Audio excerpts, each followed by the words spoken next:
very good afternoon. You're watching NDTV World Report. Let's begin with our top story, and that's US tariffs at 50% have taken effect on many Indian products starting at 9:30 this morning Indian Standard Time, doubling on the existing 25% duty as President Donald Trump sought to punish New Delhi for buying Russian oil. Trump has raised pressure on India over the energy purchases, a key source of revenue for Moscow's war in Ukraine as part of a campaign to end the conflict. But tariff exemptions remain for sectors that could be hit separately, such as pharmaceuticals and computer chips. As punitive measures kicked in, Trump took to his social media site Social and posted a picture of himself with an oil barrel. The image that went on to read, "America first and America is back." While this is the former Foreign Secretary H1-b has said that India is working to minimize the impact and that there is an opportunity to divert exports. Which are these countries, which are these markets that India should be looking at? First, listening to what H1-b had to say. Will be at the receiving end of 50% custom duties for goods exported into the United States from India. These would impact mainly on labor-intensive products from India. We are working on minimizing the impact. One of the ways, of course, is to find alternative markets. We are we have free trade agreements with Australia, UAE, UK, a free trade agreement with the European Union. This means that we can access different markets and we would have the opportunity to divert some of our exports in that direction. I believe that we have the most comprehensive, multifaceted relationship with the United States, the one that we have more than any other country.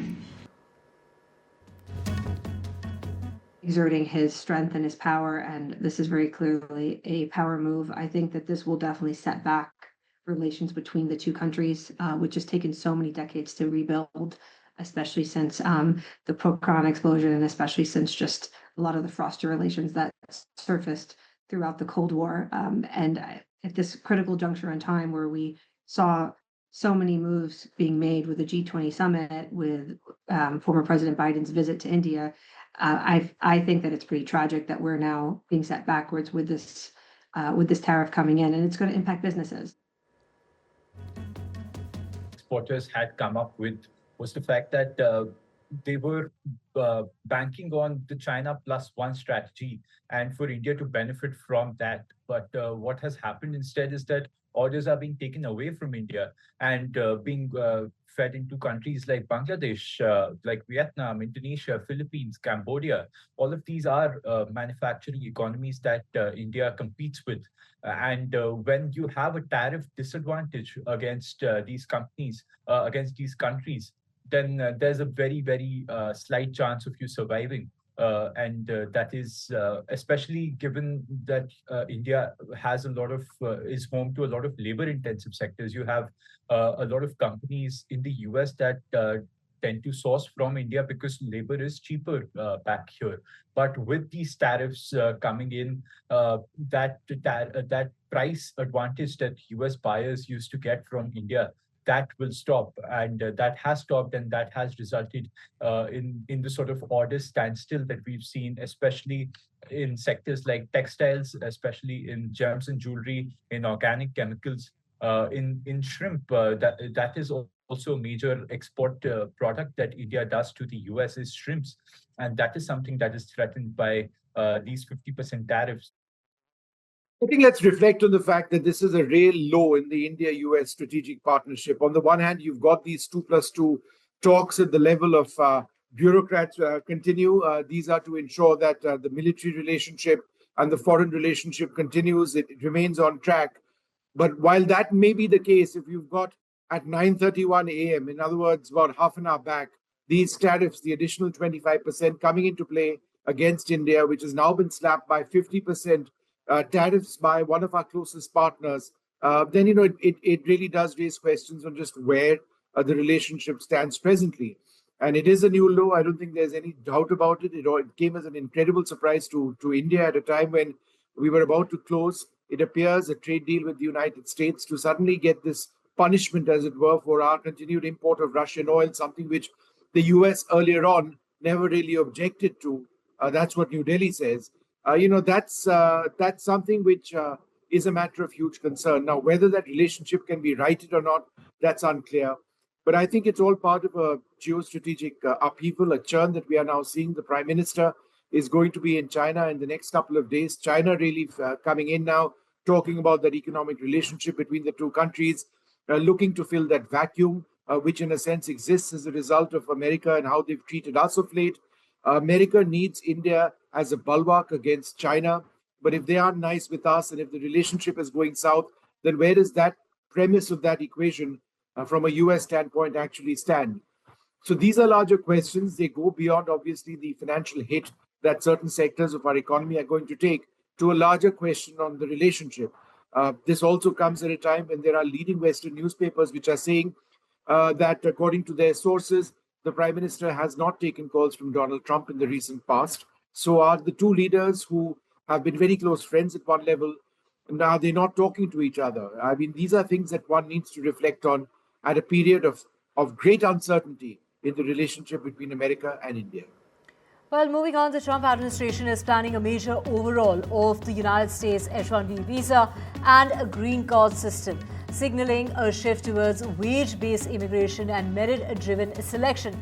The U.S. Commerce Secretary has gone on to say that he's involved in the process. This is the proposed reforms, which aim to replace the current lottery-based system with a more selective model. He went on to speak in an interview to Fox News that they're going to change the green card. We give green cards, the average American that goes on to make about $75,000 a year, but the average green card holder makes only about $66,000 a year. So therefore, questioning why we're really doing this in the first place. Let's listen in to that interview. I'm involved in changing the H1-b program, right? We're going to change that program because that's terrible, right? We're going to change the green card. You know, we give green cards. The average American makes $75,000 a year, and the average green card recipient, $66,000. So we're taking the bottom quartile. Right. Like, why are we doing that? That's why Donald Trump is going to change it. That's the gold card that's coming. And that's we're going to start picking the best people to come into this country. It's time for that to change. Now, meanwhile, when we talk about India, that is close to signing a $1 billion deal with US firm GE for the supply of 113 more GE engines for the light combat aircraft Tejas. Now, the negotiations are well on way, and as far as the deal is expected, that's expected to be sealed by next month. That is what we're hearing, according to our sources. Now, according to reports, US and Russian government officials have discussed several energy deals on the sidelines of negotiations this month that sought to achieve peace in Ukraine. These deals were put forward as incentives to encourage the Kremlin to agree to peace in Ukraine and for Washington to ease sanctions on Russia. And we also have Israeli protesters on Tuesday blocking highways and clamored for a ceasefire that would free hostages still in Gaza, even as Israeli leaders move forward with plans for an offensive into Gaza City they argue is needed in order to defeat Hamas. Thousands marched in Tel Aviv on Tuesday, calling for that deal to bring back the remaining hostages still being held in Gaza and to put an end to this war. יש הצעה לעסקה על השולחן שחמאס כבר אמר לה כן. האמריקאים רוצים שהחטופים יחזרו. הרמטכ"ל אומר שחייבים ללכת עכשיו לעסקה. העם, אתם, כל אחד מכם, כאן בכיכר, במהלך היום בצמתים, בכל מקום במספרים אדירים, כולם צועקים איתנו, כולם רוצים את החטופים בבית. These of explosions were seen over the Gaza skyline in the early hours of Wednesday morning as Israel moves forward with plans for an offensive into Gaza City. The Prime Minister of Israel, Benjamin Netanyahu, met with the security cabinet. This took place on the evening of Tuesday, but revealed that little of what transpired when he appeared later at that event in Jerusalem. Now, it is Netanyahu who has said that Israel will launch its Gaza City offensive while simultaneously pursuing a ceasefire, though Israel has yet to send that negotiating team to discuss a proposal on the table. He has said that the offensive is the best way to weaken Hamas and return hostages. But the families of the hostages and their supporters have been pushing back, with thousands taking to the streets to set tires ablaze, block highways, and demand a ceasefire.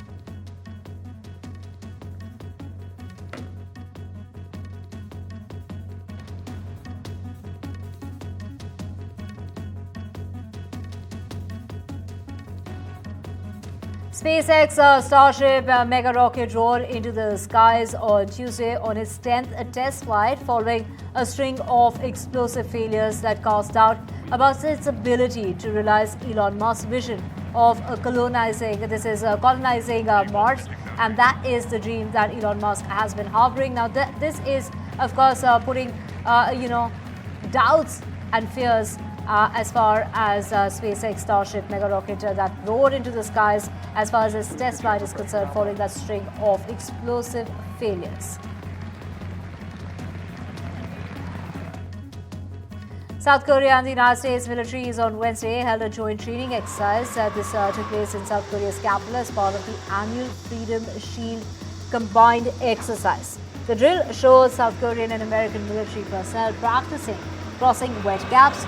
Troops from South Korean Army's 7th Engineer Brigade and the U.S. 2nd Infantry Division, as well as South Korea-U.S. Combined Division's 11th Engineer Battalion, took part in those drills. Today's training highlights the U.S.-ROKA relationship and the strengthening of our alliance. This wet gap crossing is one of the most complex engineering missions we do, and we've done it today in a realistic combat environment. I appreciate my partners with the ROKA, the 7th Engineer Brigade, for coming out here, partnering with us. Now, a Buddhist monk famed for establishing a hospital in Thailand for people with HIV and AIDS was arrested on Tuesday over allegations of misusing donations for the project. Well, the man has been arrested on suspicion of embezzlement as well as money laundering. A second person who served as a fundraiser for the project was also detained. Now, in footage provided by the Thailand Central Investigation Bureau, both suspects were shown during their arrest with their faces blurred. เบื้องต้นพระอลงกฎนะครับให้ความร่วมมือในการให้ข้อมูลหลายเรื่องที่เราเป็นข้อสงสัยนะครับตอนนี้ทิศอลงกฎก็กลายเป็นทิศและศึกแล้วนะครับก็ยินดีเข้าสู่ขบวนการนะครับยอมลาสิกขานะครับโดยไม่มีการบังคับขู่เข็นนะครับท่านแยกระหว่างความพระธรรมวินัยกับเรื่องกฎหมายบ้านเมือง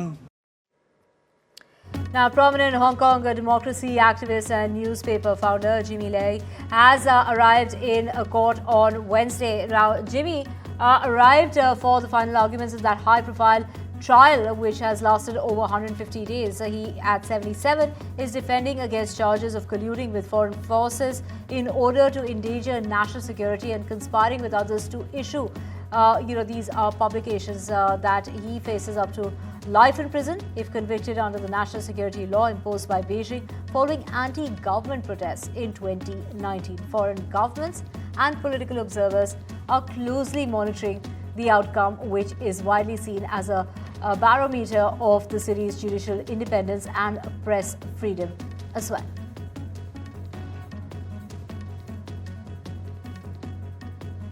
It's Katrina, the hurricane that is the deadliest flood event in the United States history. We're talking about in the past 25 years. But on the 29th of August, it will be the 20 years since the disaster. The storm has that crashed into the Gulf Coast and devastated coastal Mississippi and New Orleans, where people had to be rescued by boat and by helicopters from rooftops. The dangers were magnified when water breached flood walls and also submerging about 80% of New Orleans. A zoo in Richmond in Virginia is celebrating the birth of 6 cheetah cubs. Now 3 months old and able to be seen at the zoo's public cheetah habitat, the cubs, 3 males and 3 females, spent their first 3 months at the Metro Richmond Zoo, receiving care privately at the zoo's Cheetah Conservation Center before being moved to the public habitat.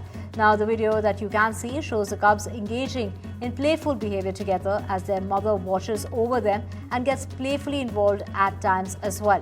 Now, this is the Richmond Zoo that says that the cheetahs face a range of threats as far as the wild is concerned, and which is why the population has declined by 93% over the last 120 years. It also says that cheetahs are Africa's most endangered big cats. And with that, we're slipping into a short break. Back with a whole lot more on the other side. You don't want to go anywhere.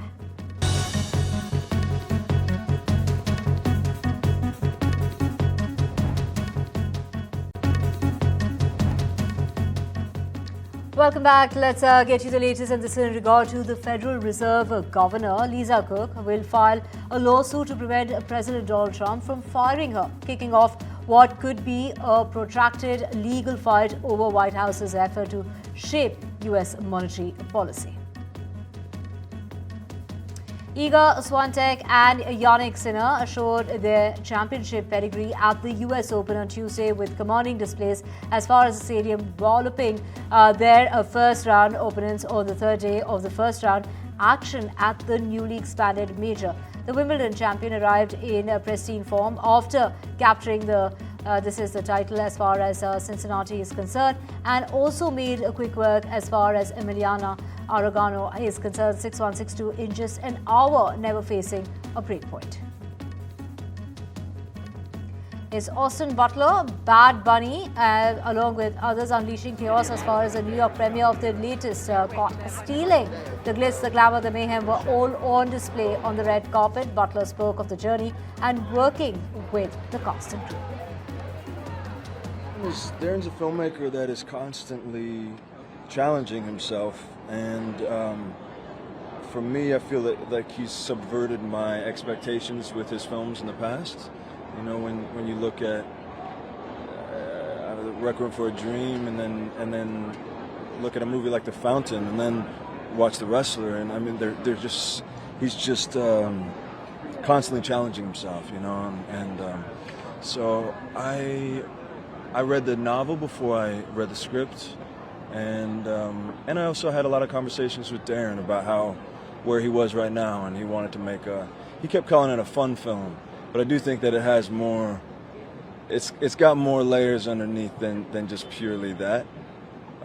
But yeah, I don't know, I love him as a filmmaker. And Jeremy Allen White grew up listening to Bruce Springsteen. He doesn't even remember a time in his life when he wasn't aware of his music. But singing songs, it wasn't until White began preparing to play the rock and roll legend. This is Springsteen, Deliver Me from Nowhere, that he even tried. I don't know. You know, it's about a very specific time in Bruce's life. It's the period in which he just kind of finished the River Tour, and he's locked up in Colts Neck, and he's riding Nebraska. So it's him, you know, by himself there for a lot of the time. It's about the writing process and the creative process. We finished it in January.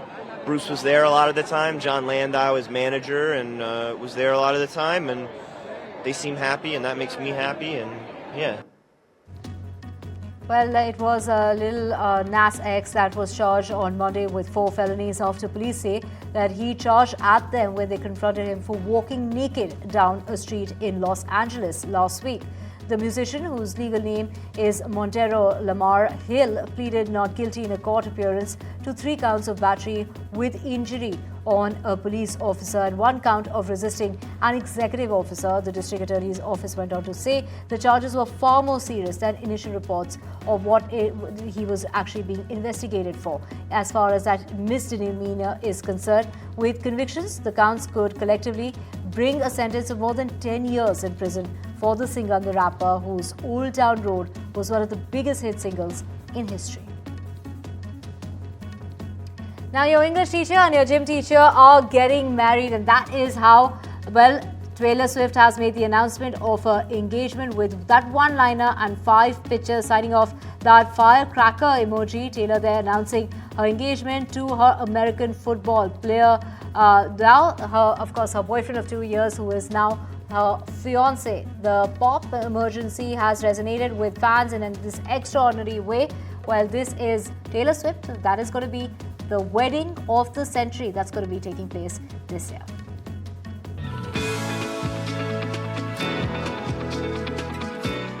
Swifties have more than just an album to celebrate this year.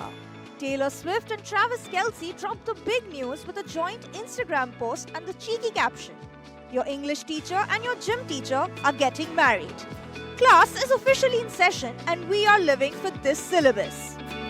Their love story started in 2023 when Travis tried to pass Taylor a friendship bracelet with his number on it at an Era store show.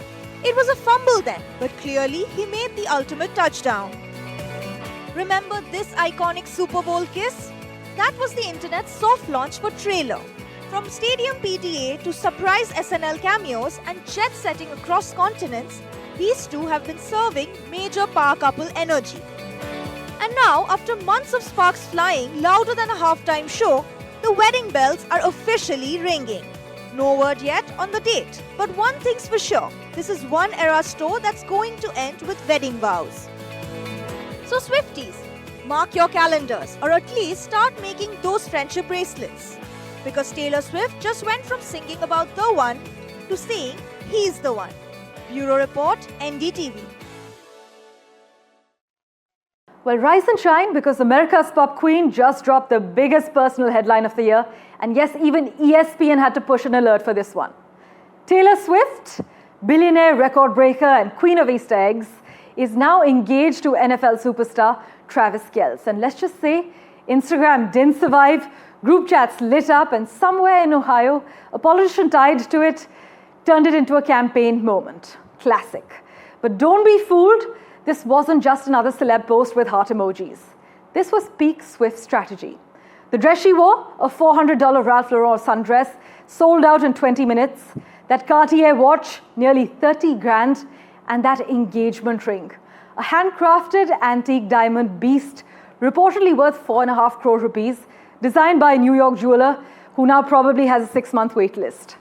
Even Donald Trump had something to say. He said, "I wish them luck."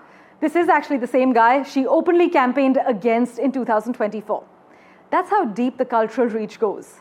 Some actually argue that Taylor Swift is now so powerful, she's a bipartisan moment. From pizza brands to the Empire State Building, Krispy Kreme to Paddington Bear, everyone jumped on the Swift-Kelce wedding bandwagon. Free donuts were handed out. And here's where it gets interesting too. This isn't just romance, it's a power merger. She's the biggest music act on earth. He's an NFL legend. Together, they're the monoculture, the last one standing. Call it trailer, Travis Swift, whatever works. But they've hijacked the attention economy. Many online are also questioning, will happiness ruin the heartbreak anthems we love her for? Her music is confessional and conflict-driven. So if she's in her forever era, does that kill the drama many have built careers decoding? Well, one thing is clear. Taylor Swift knows how to drop news like a bomb. And if this engagement is the opening act, we can't wait for the wedding, we can't wait for the album, the inevitable HBO special, and probably a Grammy speech titled, "To My Gym Teacher." The love story isn't ending, it's just entered its next verse.